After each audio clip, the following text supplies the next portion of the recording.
পরিচালক তপন সিনহার একটি টিভি সিরিয়ালে একই সঙ্গে একই সেটে একই ফ্লোরে কাজ করছেন সৌমিত্র চট্টোপাধ্যায় এবং রবি ঘোষ। দুটো শটের ফাঁকে বিশ্রাম করছেন তিনজন, রবি ঘোষ, সৌমিত্র চট্টোপাধ্যায় এবং মনোজ মিত্র।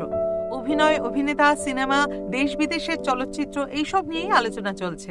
এর মধ্যেই লাঞ্চ ব্রেক হলো। খাওয়া দাওয়ার পর প্রথমেই সৌমিত্র বাবুকে শটে ডাকা হলো। শটটা দিয়েই সৌমিত্র বাবু অপেক্ষা করছেন, তার কারণ পরের শটটাই রবি ঘোষের সঙ্গে।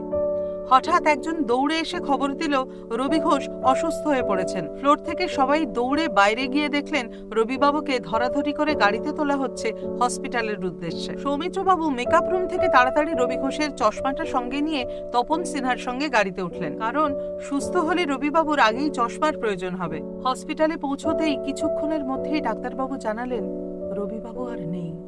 সৌমিত্রবাবু তখনও চশমাটা হাতে ধরে দাঁড়িয়ে, বুঝলেন এই চশমার প্রয়োজন আর কোনো দিনও হবে না।